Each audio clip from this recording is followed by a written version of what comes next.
Hello friends, आज बात करते हैं प्रेसी राइटिंग के बारे में। ज़्यादातर एग्जाम में प्रेसी राइट लिखने के लिए आता है। वैसे तो प्रेसी एक संक्षेप रूप है। कोई भी टेक्स्ट आपको जो दिया जाता है, कोई भी आर्टिकल दिया गया, उसको संक्षेप में प्रस्तुत करना is writing a precis. Precis is the expression of the original in condensed terms. Simply it is shorter form of the original. The length of the précis should be 1/3 of the original. अब कुछ technical बातें हैं जो हमें जान लेना चाहिए। Exam में प्रेसी राइटिंग करने के लिए आता है। जो टेक्स्ट आपको दिया गया है उसको कितना संक्षेप करना है वो एक पॉइंट है। तो मोस्टली 1/3 करते हैं आप संक्षेप। जितना भी टेक्स्ट आपको दिया गया है, मान लीजिए 300 वर्ड का कोई आर्टिकल है तो आप उसको संक्षेप करेंगे और 100 वर्ड तक उसको कंसाइज कर देंगे। The pruning of the original would not spare any prominent information given in the original. और जब उसको संक्षेप कर रहे हैं आप, तब इस बात का बहुत ध्यान रखना है कि ओरिजिनल टेक्स्ट में दी हुई किसी भी इंफॉर्मेशन को हमें मिस नहीं करना है। संक्षेप करना है, किसी भी इंफॉर्मेशन को रिमूव नहीं करना, ओमिट नहीं करना, अवॉइड नहीं करना है। दो it is faithful account of the original passage, it should be self contented and independent as a piece of writing. अब संक्षेप तो आप कर रहे हैं, लेकिन ये आपकी अपनी राइटिंग है, तो स्टाइल और टोन आपका अपना होगा। A precis writer should use his own words rather than use terms from the original passage. आपको केवल ये नहीं करना है कि जो ओरिजिनल टेक्स्ट आपको दिया गया है उसमें से आपने कुछ लाइनें सेलेक्ट करी और उनको एक पैराग्राफ में कन्वर्ट कर दिया और प्रेसी राइटिंग हो गया। ऐसा नहीं है। आपको वो सारे पॉइंट नोट डाउन करने हैं और उनको अपनी लैंग्वेज में कन्वर्ट करके एक शॉर्ट पैराग्राफ, एक कंसाइज फॉर्म में उसको प्रेजेंट करना है। That is प्रेसी writing. कुछ टिप्स यहाँ पर हैं जो हमें ध्यान में रखने होंगे जब हम प्रेसी राइटिंग करेंगे। How to start writing a good precis in the limited time. Time भी आपके पास लिमिटेड है। एग्जाम में ये क्वेश्चन आता है, आप उस टेक्स्ट को पढ़ते हैं, इतना ज्यादा टाइम नहीं होता कि बहुत ज्यादा ओवर थिंकिंग आप उस पर कर पाए। तो कुछ पॉइंट्स आपको ध्यान में रखने होंगे, तभी आप एक अच्छी प्रेसी लिख पाएंगे। You should read the passage carefully 2 or 3 times। First one देखिए, आपको जो पैसेज दिया हुआ है उसको आपको सबसे पहले 2 या 3 बार बहुत अच्छे से पढ़ना है। When you are satisfied as to main idea, जब तक आपको ये समझ में ना आए कि ये पैसेज किसके रिगार्डिंग है और इसमें मेन आइडिया क्या बताया गया है, consider the passage in detail. You will find some well defined sections. जब आप उसको बहुत अच्छे से रीड कर लेंगे, कॉम्प्रिहेंड कर लेंगे, तब आपको जो कुछ ऐसे पॉइंट हैं वो आपको क्लियर हो जाएंगे। Observe carefully the connections between them. अब जो पॉइंट आप देख रहे हैं, डिफरेंट पॉइंट्स को मिलाकर एक पैसेज बना हुआ है, और वो पॉइंट जब आप देखेंगे तो उनके बीच में एक कनेक्शन देखेंगे कि क्या है। And write down a suitable heading for each section. अब हर सेक्शन के लिए एक हेडिंग आपको बना लेना है रफली। Note down the important points and number them at the side. जो भी पॉइंट आपने नोट डाउन किए हैं उनको आप साइड में लिख लीजिए और उनको नंबर दे दीजिए 1 2 3 कि आपने 4 पॉइंट है, 5 पॉइंट आपने कर लिए और इन्हीं को आपको सम अप करना है बाद में। No additional matter should be inserted by way of personal comment.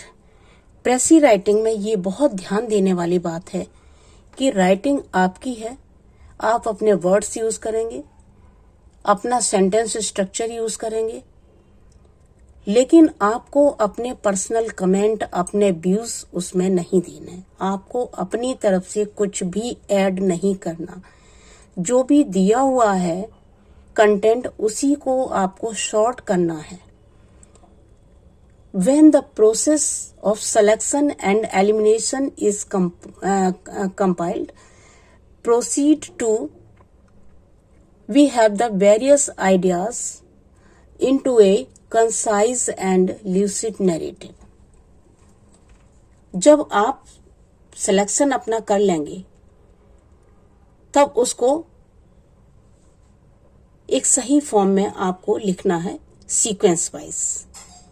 Follow your own style that is different from the style and manner of the writer of original text.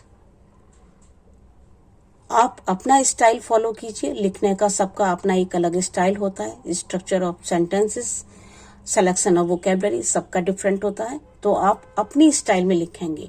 आप content original text से लेंगे लेकिन उसको अपने style में आपको लिखना है. Mostly it is written in past tense.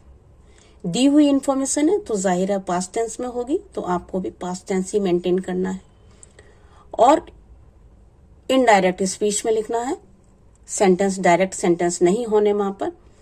A precis must have clarity, coherence and brevity. Precis जो है वो आपकी कंसाइज होनी चाहिए, क्लियर होनी चाहिए और उसमें एक सामंजस्य होना चाहिए, एक कोहेरेंस होना चाहिए. सीक्वेंस में आपकी इंफॉर्मेशन जानी चाहिए.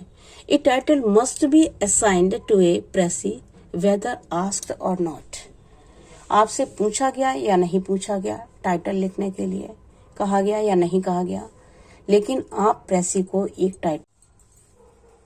अब यहाँ पर एक टेक्स्ट दिया हुआ है और इसको देखिए 160 वर्ड यहाँ पर वर्ड लेंथ भी दी हुई है और इसको हमें कंसाइज करना है, प्रेसी लिखना है.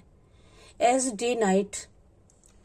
Day light can be seen through very small holes, so little things will illustrate a person's character. Indeed, character consists in little acts well and honorably performed. Daily life being the quarry from which we build it up, and rough hue and habits which form it. One of the most marked tests of character is the manner in which we conduct ourselves towards others. A graceful behavior towards superiors, inferiors, and equals is a constant source of pleasure. It pleases others because it indicates respect for their personality, but it gives tenfold more pleasure to ourselves. Every man may, to a large extent, be a self-educator in good behavior as in everything else. He can be civil and kind if he will, though he has not a penny in his purse. Gentleness in society is like the silent influence of light which gives color to all nature. It is far more powerful than loudness of force and far more fruitful. तो ये आपका 160 word का passage दिया हुआ है और इसको हमें कंसाइज करना है. 160 वर्ड है तो इसका अप्रोक्सीमेटली 1/3 हमें प्रेसी लिखने में कन्वर्ट करना होगा. कुछ वर्ड यहाँ पर लिखे हुए हैं उनको हम पहले अपना नोट डाउन कर लेते हैं कि ये वर्ड हैं यहाँ पर, इनका मीनिंग क्या है वो देख लेते हैं. और उसके बाद में जो मेन थिंग है वो हमें क्या करना है, पॉइंट आउट करना है कि क्या क्या पॉइंट यहाँ पर बताए गए हैं. तो देखिए एक पॉइंट तो यहाँ पर a person as character is shown by his behaviour. किसी पर्सन का कैरेक्टर जो है उसके बिहेवियर से रिफ्लेक्ट होता है. One of the most important test of behaviour is the manner in which one conducts with other. जब हम दूसरों के साथ में जिस तरह का व्यवहार करते हैं उससे हमारा कैरेक्टर पता चलता है. A graceful behaviour is highly blessed because it pleases one's own self as well as others. एक ग्रेसफुल बिहेवियर वो बहुत ही अच्छा माना जाता है क्योंकि ये दूसरों को भी सुख देता है और हमें अपने आप को भी खुशी होती है. A good behaviour gives pleasure to all just like light gives colour to all nature. Last में जो पॉइंट दिए गए हैं उनको इस तरह से समराइज किया है. अब देखते हैं जो पॉइंट्स हमने नोट डाउन किए उनको एक बार फिर से देख लेते हैं. A person character is shown by his behaviour. One of the most important tests of behavior is the manner in which one conducts his with others. अब इसको पैसिव फॉर्म में करते हैं कन्वर्ट। देखिए यहाँ पर पॉइंट दिए गए हैं और इन्हीं को हम एक पैराग्राफ के रूप में बना लेते हैं। A person's character is reflected through his action. The most significant test of behaviour is the manner he interacts with other. A graceful behavior is always blessed as it pleases one's own self as well as others. Just like a source of light gives colors to all the nature, a good behavior gives pleasure to all the nature. Title इसका graceful behaviour. इस तरह से आप passive लिख सकते हैं। आपका sentence formation अच्छा होना चाहिए, वोकैबुलरी अच्छी होनी चाहिए, एक ही वर्ड को बार बार यूज नहीं करना है और सेंटेंस का स्ट्रक्चर थोड़ा सा चेंज करना है ओरिजिनल टेक्स्ट से। इस तरह से हम पैसिव लिख सकते हैं। Thank you.